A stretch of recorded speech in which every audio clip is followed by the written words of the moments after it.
It never fails in fantasy football. We see it every year. It's just all over the comment section. I'm drafting so-and-so because last year, he carried my team. Man, ain't no way I'm drafting that guy. He absolutely killed me last year. But every year is different. Things change. Taking past year's biases and applying them to this year's fantasy football, it's one of the biggest mistakes you can make.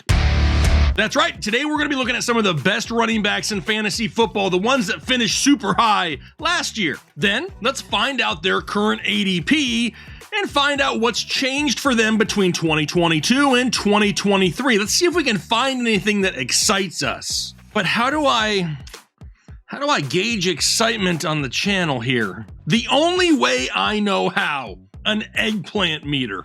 Now, I get it. Maybe you're a little bit more sophisticated and looking for a different type of excitement. Well, I got you covered there too, because you need to consider becoming a member of the greatest fantasy football community there is on YouTube. All you have to do is hit that little blue button here right under the video. It's the support that we get from our members that allows us to do all the things that we do all year long for the community. Plus, you're going to get things like Zoom calls with me and Kyle. You're going to get access to the greatest Discord there is out there when you're talking fantasy football, plus some bonus content as well. Heck, the highest tier that we offer actually offers a service within Discord where you can open up tickets and ask me and Kyle one-on-one questions about your fantasy teams so we can help you kill it in 2023. But I'm a horrible salesman, so let me ask the members that are out there watching this video, please leave a comment down below and let people know how awesome it is to become a member of Headliner Nation. Because if I'm being honest, I'm just a dude with a football obsession, especially for running backs. So let's start off today's content talking about last year's running back one, Austin Ekeler. And last year's number one overall running back currently has an ADP of running back 2 overall here going into 2023. We know that Austin Ekeler is one of those running backs that's kind of looking to be paid, right? Got some contract issues. Once again, going to be a contract year this year for Austin Ekeler. Also has a new offensive coordinator in town this year with Kellen Moore over from Dallas. And everything we're seeing here so far early in the preseason, looking like the Chargers offense is going to be absolute banging in 2023. But we also know they drafted another wide receiver, Quentin Johnston, out of TCU. Left tackle Rashawn Slater, arguably one of the best young tackles in the NFL, is going to be back and healthy. He missed 14 games last year. Plus, Austin Ekeler himself is already quoted by saying, "This season will be one of the most impactful seasons I've ever had." The dude's going to be out there putting up some crazy numbers, and as you can see from the eggplant meter, it's exploding. But then we get to last year's running back 2 overall, Christian McCaffrey, who's currently the running back 1 overall in ADP this year so far. But when we look at Christian McCaffrey, when we look at the San Francisco 49ers, what has really changed, right? Sure, Jimmy G is gone. It doesn't affect anything because the whole end of the season was Brock Purdy for the most part, and we know it looks like he's going to be the starter in week 1. Not a whole lot has changed for Christian McCaffrey, and he absolutely dominated in San Francisco last year. No reason to think that he won't again. Fingers crossed he stays healthy because the excitement meter is exploding once again. Now, before this meter gets out of hand and I got to call a doctor or something, how about last year's number 3 running back, Josh Jacobs, currently has an ADP of running back 9 overall. Another guy with contract issues. We're gonna see this theme a lot throughout this show. He's been franchise tagged, but he has not reported yet. A team that has also added some more weapons. We got Jacoby Myers over from New England. Quarterback Jimmy G, no longer in San Francisco. We just said that. He's now the quarterback of the Las Vegas Raiders, and they also brought over tight end Austin Hooper. They had to, right? Because they traded away Darren Waller to the New York Giants. Then they released Derek Carr and drafted a rookie tight end in Michael Mayer, who we absolutely love. The problem is Jimmy G doesn't overly love throwing to tight ends, and overall isn't going to be what it was last year with Derek Carr. Yes, I said it, Jimmy G not going to be able to do the same things. Could he lead them to some victories? Potentially. Is he going to put up crazy stats? Probably not. I'm a little bit worried about this overall offense, and as you can see, the meter hovering right there around the midway point, which will take us to number 4 last year, which was Derrick Henry, and I like King Henry once again. A lot of people jumping off this bandwagon, and I understand at some point the King will probably break down. But do I want to try to guess when that is going to happen? There have been very few running backs in the NFL with the exact same skill set and body type as a Derrick Henry. He's kind of a one of one, so I'm not going to go out there and just, this is probably the year, and then miss out on some huge stats. As of right now, he's currently ADP-wise running back 7 overall. A new offensive coordinator there in Tennessee, it's Tim Kelly. Last year, he was the 2022 passing game coordinator for the Tennessee Titans. But they've also added in DeAndre Hopkins. They drafted left guard Peter Skoronski, which is always fun to say. How about quarterback Will Levis was drafted there as well, as running back Tajay Spears, who seems to be the immediate backup as of right now for the King. Now, they also released left tackle Taylor Lewan and safety Ben Jones. But really, the biggest thing here, we're gonna see Derrick Henry here without stacked boxes every single drive of every single game. With DeAndre Hopkins, Treylon Burks, and maybe we get some tight end play there from Chigioko, we could see some fairly light boxes for Derrick Henry, and I have no issues putting him up into the green section of the meter here. Then, last year, the running back 5 was Nick Chubb. Current ADP, running back 5. I absolutely love it. They didn't bring back Kareem Hunt in Cleveland. They added wide receiver Elijah Moore from the New York Jets. Also drafted another wide receiver in Cedric Tillman. Plus, we actually get a full offseason for Deshaun Watson to work out with his team, something he didn't have last year. Nick Chubb is in line for huge volume, and maybe for the first time in his career, could reach the 50 target mark, which is enough to not only make your eggplant meter explode, but your tail should be wagging as well. Love some Nick Chubb here this year. Then number 6 last year, Saquon Barkley, current ADP running back 4 overall. Now he got a contract, but it was only a 1-year contract with the New York Giants, so he needs to continue to ball out as well. Now they've added wide receiver Paris Campbell and tight end Darren Waller to this offense. Plus they drafted speedy wide receiver Jalen Hyatt and center John Michael Schmitz. Sounds like the dude that does my taxes, honestly. But Saquon Barkley is in line to have a similar year to last year. What else has really changed? If anything, the overall offense is better, which could result in more touchdown opportunities. Plus, there's still a lot of wide receivers in the mix here that get banged up year to year. Paris Campbell isn't exactly an NFL Iron Man. Could be seeing a lot of receptions once again for Barkley as well. He's ticked up into the green meter. What about Tony Pollard? In the green as well. He was running back 7 last year. Current ADP, running back 8 overall. Another guy who has been franchise tagged, playing for a contract. Also has a new offensive coordinator in Brian Schottenheimer. What does the offense look like here in Dallas without Kellen Moore? Something we haven't seen for a few years. But we do know they've already released Zeke Elliott, even though there are rumors that he could return, but it is somewhat unlikely. They added wide receiver Brandon Cooks and lost tight end Dalton Schultz. Tony Pollard is an absolute beast, but what has made Tony Pollard great the last couple years is his ability to stay efficient. If we overwork this guy and give him too many carries, it could be one of those instances where he breaks down and absolutely kills us in fantasy football. I am actually okay if they have someone else time and again take away some of that early down work so we can keep Tony Pollard fresh, because right now he's still in the green. Which means we're on to last year's running back 8, which is Jamal Williams, who's no longer with the Detroit Lions, right? His current ADP is running back 36 overall. Now he's in New Orleans with the Saints in a very crowded backfield. We know that Alvin Kamara is going to be back and only serve a 3-game suspension. They drafted Kendre Miller. They're also in rumors to sign Kareem Hunt, and we know that at times Taysom Hill carries the rock from the backfield. This is one of those backfields that as many opportunities as they could get, you're never going to know whose week is it going to be, who's scoring the touchdowns, who's getting the touches. It's a huge mess, a huge concern, and a lot of red in my meter. But now we go down to number 9. Last year was Aaron Jones of the Green Bay Packers. Current ADP, running back 17. Now there's no more Aaron Rodgers. We know that he's with the Jets.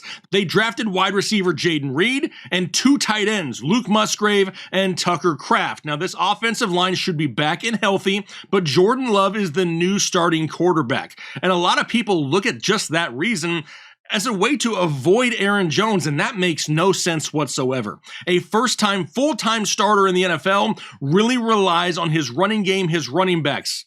Perfect. Aaron Jones and A.J. Dillon can handle that type of workload. Plus, a former teammate of these guys, friend of the show, former backup quarterback in Green Bay, Kurt Benkert, has already told us that he expects this team to heavily utilize the running game. Aaron Jones has got my meter back exploding. But on to number 10, it's Dalvin Cook last year, whose current ADP is running back 25, but that's understood because we have no idea where he's going to play as of right now. After being released from Minnesota, he's still a free agent, but has some pretty good potential landing spots out there. The New York Jets are interested, the Miami Dolphins, the Buffalo Bills name has been in the mix as well. Now, at the time of this show, the meter's just going to be hanging out right there, half staff. But let me tell you this, if he goes to Miami, the meter will explode. If he goes to the Jets, it's probably going to stay right there at half staff because honestly, he's still going to be splitting with Breece Hall. We really don't know what to expect yet, but it's something we're paying attention to. How about number 11 last year, which was Ramondre Stevenson of the New England Patriots. Current ADP, running back 10. Another guy with a new offensive coordinator in Bill O'Brien. I know Bill O'Brien was not a great head coach and really ran the Texans into the ground. But when it comes to being an offensive coordinator, dude is legit, and this is a good hire and a good move for the New England Patriots. Damian Harris no longer in town. They've added wide receiver Juju Smith-Schuster and tight end Mike Gesicki, along with right tackle Riley Reif. Now, there's been rumors speculating out there about maybe Ezekiel Elliott joining or a Leonard Fournette joining, but here's what I find really odd. Last year, we were told by almost everyone that Zeke Elliott is washed and Leonard Fournette is washed. These guys aren't good anymore. Then why are we worried about them signing somewhere? If they're really that washed, we shouldn't be worried, and I'm not with Ramondre Stevenson. You can see he's still in the green. Then last year's number 12, it's Joe Mixon of the Cincinnati Bengals. Current ADP, running back 16 overall. Now, they lost Samaje Perine in this backfield. That is great news for Joe Mixon because he's been stealing touches from him for years. They also lost tight end Hayden Hurst, but turned around and added Irv Smith Jr. from Minnesota, and then took the left tackle away from the Kansas City Chiefs and Patrick Mahomes and brought in Orlando Brown. Now, this offensive line underperformed a lot in 2022, so hopefully the addition of Orlando Brown really helps boost things up. But now we have Joe Burrow dealing with a calf strain. If that lingers into the season, they're going to run the football more. But the reason his ADP is still so low, I'm guessing this is what people are taking into account. He still has an unsettled court case outside of the game. How does that really affect him this season? Still TBD. We really don't know, but it's nothing that seems to be overly major as far as suspension-wise, so we'll pay attention to it. Right now, he's a little bit above half staff, still sitting right there in the yellow because we have some unanswered questions. What about last year's number 13? It's Miles Sanders of now the Carolina Panthers. His ADP is currently running back 19 overall. Now, I just mentioned he's signed in free agency with Carolina, who has a new coaching staff with head coach Frank Reich.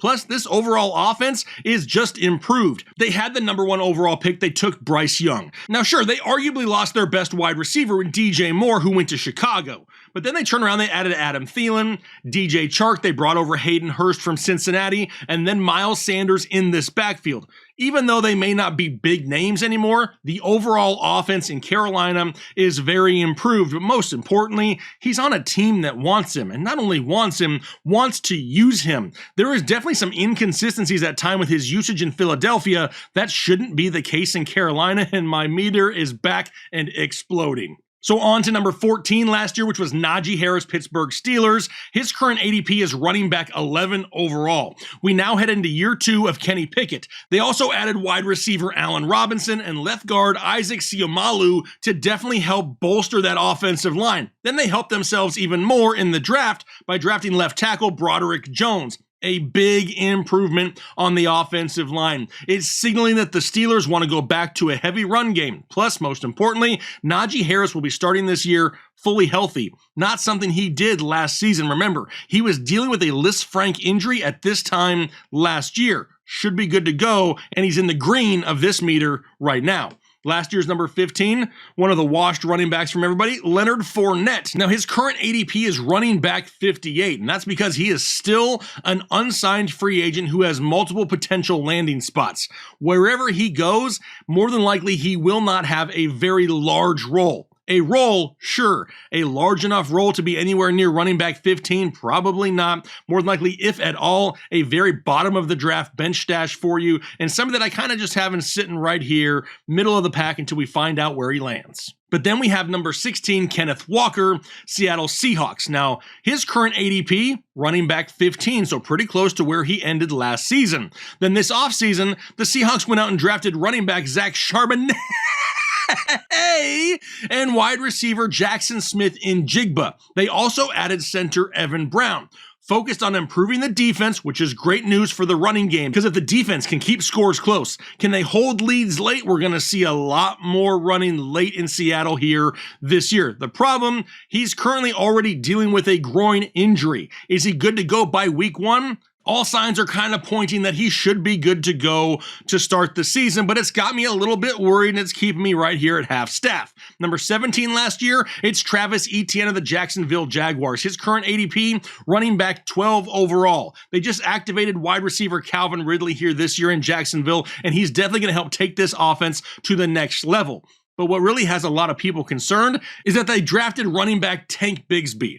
I get it. I like the game of Tank Bigsby, but he's not going to come in and just take the job away from Travis Etienne. Another backfield that's going to have multiple running backs with different roles. They also added right tackle Anton Harrison in the draft, which is definitely great depth for them this year as well. Travis Etienne has that game-breaking speed, that big playability. We saw it a lot last year. I expect to see it once again here this year, and he's up inside the green. Last year's number 18, it was Alvin Kamara. Now, his current ADP is running back 24, and that's really because a lot of people know now that he's going to be suspended the first 3 games of the season. But this team added Jamal Williams in the offseason. They added quarterback Derek Carr in the offseason. And then they also drafted running back Kendre Miller, who is a great talent. And then, to make things even worse, they brought in Kareem Hunt for a visit and potential signing. How many running backs do we need in New Orleans? This has me terrified to draft Alvin Kamara. We don't want a backfield that has 4 players all at any time that could get touches. And don't even get me started on Taysom Hill. He could also get some goal line touches as well. Alvin Kamara in the red of my meter. Number 19 last year, this was Ezekiel Elliott. Now, he's currently running back 48 overall, still an unsigned free agent, multiple landing spots for him as well. I believe Zeke still has something left in the tank. Is it the same Zeke that we saw like 5 years ago? No, probably not. But he is still definitely capable of 200 touches in an offense, giving you right around 800 yards or so on the year with a handful of touchdowns, a great bench stash if he can find the right landing spot. But then we have number 20 last year was James Conner of the Arizona Cardinals, current ADP, running back 23 overall. Now this team, they're not going to be good in Arizona. I can say that as a current/former Arizona Cardinals fan. They lost wide receiver DeAndre Hopkins. Kyler Murray more than likely will not be 100% until mid-season this year. They then drafted right tackle Paris Johnson, arguably one of the best tackles in the draft, and wide receiver Michael Wilson, who is already turning heads at training camps. But the silver lining here is James Conner really has no competition in this backfield. They just brought in Marlon Mack, and within like days, he suffered an Achilles injury and is already done. It's going to be a whole lot of James Conner in this backfield. I don't care if it's Colt McCoy who starts the season or Clayton Tune, the rookie. They're going to have to rely on the running game, and James Conner could get so much volume to start the season, he's got my meter in the green. Last year's running back 21 is Jerick McKinnon of the Kansas City Chiefs. Now, his current ADP is running back 43. He was re-signed and brought back by Kansas City here this year. What's somewhat worrisome is there's a new offensive coordinator in Kansas City. It's no longer Eric Bieniemy. It's Matt Nagy. And I understand Matt Nagy has been there. But I have PTSD from the last time that Matt Nagy called plays in Chicago, and it just doesn't give me that warm fuzzy. Now, this is a team that lost Juju Smith-Schuster. They lost Mecole Hardman. They lost offensive lineman Orlando Brown. They then brought in 2 offensive linemen this offseason in Donovan Smith from Tampa Bay and Jawan Taylor from the Jacksonville Jaguars. Jerick McKinnon still has a role on this offense. Is it going to be a lot different than what we've seen in years past? Potentially. But with the production we've seen from him in this offense, it's enough to give my meter a little bit excited. How about running back 22 last year, DeAndre Swift? Now, his current ADP is running back 27, but he's no longer in Detroit. He's in Philadelphia, a chance for a fresh start in his career. And he joins one of the best running teams in all of the NFL, behind arguably one of the best offensive lines in all of the NFL. So even though he left Detroit, who has a great offensive line, he didn't lose anything by changing teams. Plus, Who's he really competing with for touches? Rashad Penny. Can you tell me the last time we could rely on Rashad Penny for 17 games to stay healthy and produce? I didn't think so. DeAndre Swift has a chance to absolutely pop this year at a great price. My meter, it's verge green right now. But then we go to last year's running back 23. It's David Montgomery. No longer in Chicago. Right now, he's in Detroit. The current running back 30 in ADP. But when he went to Detroit, a lot of people were super pumped about it because we thought this guy was going to have an opportunity for huge volume. The best offensive line maybe he's ever had to run through. And then they drafted running back Jahmyr Gibbs out of Alabama, and a lot of people went, but don't be about it. He's still going to have a role in this offense. Nothing changes. We've said this for years in Detroit. Just last year, we told everybody that Jamal Williams was going to have a role. He's going to get touches, and I'll be damned if he didn't get a lot of touches and a lot of good touches. That could be David Montgomery here this year. Detroit has already proven to utilize the running back position and that multiple running backs are going to be used. I still like David Montgomery a lot, and can you imagine? I don't want anything to happen to Jahmyr Gibbs. But if something were to happen where the kid were to go down, David Montgomery could be a league winner. He's definitely in the green of my meter. Last year's running back 24, it's Devin Singletary. His current ADP is running back 46 overall. But he's no longer in Buffalo. He's signed with Houston, and he is the clear backup to Dameon Pierce, a rookie quarterback there in CJ Stroud. A lot of new pieces in this overall offense. But really, Devin Singletary is just there for the occasional pass-catching volume, but overall, this is the backfield of Dameon Pierce, and that's why Devin Singletary has my meter in the red. Then lastly, last year's running back 25, it's A.J. Dillon of the Green Bay Packers. His current ADP, running back 32. Now, we know there's no more Aaron Rodgers. We talked about the additions and subtractions to this offense when we talked about Aaron Jones earlier, but we have seen A.J. Dillon go out there year after year, even with Aaron Jones, and be right around 200 total touches a year. With a team that's going to be overly reliant on their running backs, we could see that volume tick up closer to maybe 220 and makes A.J. Dillon a great bench stash when it comes to the running back position. Now, no,